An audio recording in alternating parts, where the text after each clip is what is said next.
Welcome to MKR. मेरा नाम है मनदीप। इस वीडियो में करेंगे क्लास 8 की एक्सरसाइज 2.1 का क्वेश्चन नंबर 4। क्वेश्चन नंबर 4 में हमें इक्वेशन दी है 4z प्लस में 3 इक्वल्स टू में 6 प्लस में 2z। सिंपल सी इक्वेशन है। इसका हमें करना क्या है, तो यहां पर दिया है solve the following equations and check your result. जो भी इक्वेशन दी गई है उसको हमें सोल्व करना है और जो भी रिजल्ट आएगा, आंसर आएगा, उसको हमें चेक भी करना है। तो बिल्कुल सिंपल जो भी इसका सॉल्यूशन है, सबसे पहले उसमें जो भी हमारा 4z है ये यहां पर एज इट इज आ जाएगा। 4z के बाद हमें जो z वाली दूसरी टर्म है जिसमें z दिया गया है उसको देखना है।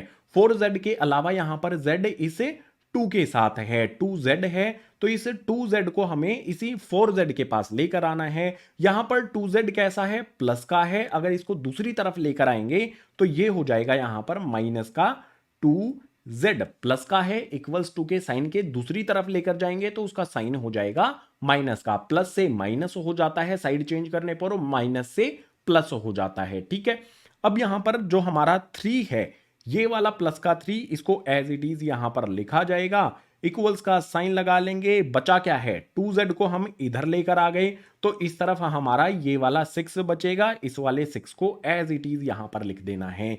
अब इससे अगले स्टेप में हम क्या करेंगे, जो भी हमारा यहां पर 4z है वो एज इट इज आएगा, माइनस का 2z है वो भी लिखेंगे। इक्वल्स का साइन लगा लो, 6 यहां पर लिख लो। आप कहोगे कि ये वाला 3 नहीं लिखा आपने, इस वाले 3 को हम दूसरी तरफ भेज देते हैं। यहां पर 3 कैसा है, प्लस का है, दूसरी तरफ भेजेंगे तो हो जाएगा माइनस का 3। हमने क्या किया, जो भी z वाली हमारी टर्म्स थी जिनके साथ में z था उनको एक तरफ इकट्ठा कर लिया, और जिनके साथ z नहीं था उनको एक तरफ इकट्ठा कर लिया। अब इनको सोल्व करेंगे। हमारे पास टोटल 4z हैं। 4z में से हम 2z को सब्ट्रैक्ट करेंगे। 4 हैं उसमें से 2 चले जाएंगे तो टोटल 2 बचेंगे। तो यहां पर हमारा आ जाएगा 4z में से 2z को सब्ट्रैक्ट करने पर 2z। इसके बाद इक्वल्स का साइन लगा लेंगे। 6 माइनस में 3 है, 6 में से 3 को माइनस करेंगे तो यहां पर हमारा 3 आ जाएगा। अब हमें z की वैल्यू फाइंड करनी है। z की वैल्यू फाइंड करने के लिए z इक्वल्स टू में हमारा 3 एज इट इज रहेगा। 2 यहां पर z के साथ कैसे है, 2 और z के बीच में कोई भी साइन नहीं है, इट मीन्स मल्टीप्लाई में है। 2 यहां पर मल्टीप्लाई है तो दूसरी तरफ इसको अगर हम भेजेंगे मल्टीप्लाई से, ये हो जाएगा डिवाइड में। साइन चेंज करने पर साइन चेंज हो जाता है। 2 यहां पर मल्टीप्लाई है, दूसरी तरफ शिफ्ट करेंगे तो ये आ जाएगा डिवाइड में, और डिवाइड वाली वैल्यू नीचे जाती है डिनोमिनेटर में। जो भी हमारी इस इक्वेशन का सॉल्यूशन है वो हो जाएगा हमारा z इक्वल्स टू में 3 अपॉन में 2। सॉल्यूशन हमने फाइंड कर लिया। अब इसको चेक करना है तो उसके लिए यहां पर लाइन लगाता हूं और लिखता हूं टू चेक।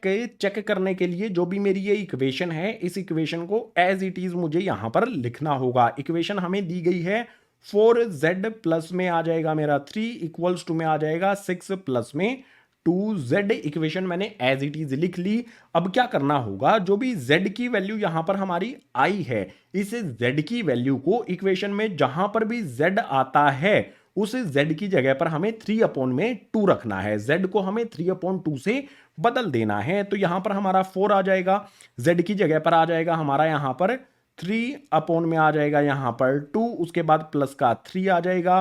फिर यहां पर इक्वल्स का साइन लगा लेंगे, 6 से एज इट इज, प्लस का साइन लगा करके 2 आ जाएगा, और जो भी z दिया गया है उसकी जगह पर आ जाएगा मेरा 3 अपॉन में 2। बहुत सिंपल। मैंने यहां पर क्या किया, जहां पर भी z आता था उसकी जगह पर 3 अपॉन 2 रख दिया, उसके अलावा इक्वेशन एज इट इज लिख दी मैंने। अब यहां पर देखो, देखो नीचे की तरफ यहां पर 2 दिया गया है, ऊपर की तरफ 4 है। 2 के टेबल में 4 आता है, कैंसल कर सकते हैं। 2 के टेबल में 4 कितने पर आता है, 2 टाइम्स पर, तो 2 2 जा 4 हो गया। बिल्कुल इसी तरह से यहां पर नीचे 2 है, ऊपर भी 2 है, 2 से 2 को कैंसिल किया जा सकता है। 2 के टेबल में 2 कब आता है, 2 1 जा 2 पर आता है। अब जो ब्रैकेट के अंदर वाली वैल्यू है और बाहर ये हमारा 2 आया है, ये आपस में क्या करेंगे, ये हो जाएंगे आपस में मल्टीप्लाई, क्योंकि 2 और 3 के बीच में कोई भी साइन नहीं है, ब्रैकेट के बीच में कोई भी साइन नहीं है, इट मींस मल्टीप्लाई होंगे। तो यहां पर हम 2 को इस वाले 3 से मल्टीप्लाई करेंगे तो 2 3 जा ये हो जाएगा हमारा 6, उसके बाद प्लस में 3 आ जाएगा। कौन सा वाला 3 आ गया, ये वाला प्लस का 3 हमारा ऐसा का ऐसा आ जाएगा, इक्वल्स का यहां पर लगा लेंगे साइन, इक्वल्स साइन के बाद ये वाला 6 हम लिख देंगे ऐसा का ऐसा। देन आगे क्या होगा, यहां पर हमारा 1 आया था कैंसिल करने पर और ब्रैकेट के अंदर 3 है, 1 को 3 से मल्टीप्लाई करेंगे, 1 3 जा 3 ही तो होता है, तो यहां पर आ जाएगा हमारा प्लस का 3। यहां पर हम क्या करेंगे, 6 प्लस में 3 करने पर आ जाएगा हमारा 9, इक्वल्स का साइन लगा करके यहां पर भी 6 प्लस 3 करने पर आ जाएगा हमारा 9, इसका मतलब LHS यानी कि लेफ्ट हैंड साइड इक्वल है RHS यानी कि राइट हैंड साइड के। इस तरफ भी 9 आ गया, इस तरफ भी 9 आ गया, इट मीन्स LHS और RHS एक दूसरे के इक्वल हैं। अगर ये इक्वल हमारे आ गए हैं तो जो z की वैल्यू हमने फाइंड की थी वो बिल्कुल हमारी सही होगी। क्वेश्चन नंबर 4 का हमने यहां पर सॉल्यूशन फाइंड किया और इसको हमने रिजल्ट को चेक भी हमने कर लिया, तो क्वेश्चन नंबर 4 हो जाता है कंप्लीट। एक्सरसाइज 2.1 के और भी जो क्वेश्चंस हैं सभी के लिंक आपको नीचे डिस्क्रिप्शन बॉक्स में और फर्स्ट कमेंट में दिए गए हैं, सभी को देखना और अच्छी तरह से समझना। मैं मिलूंगा आपसे इसी तरह की नेक्स्ट एजुकेशनल वीडियो में।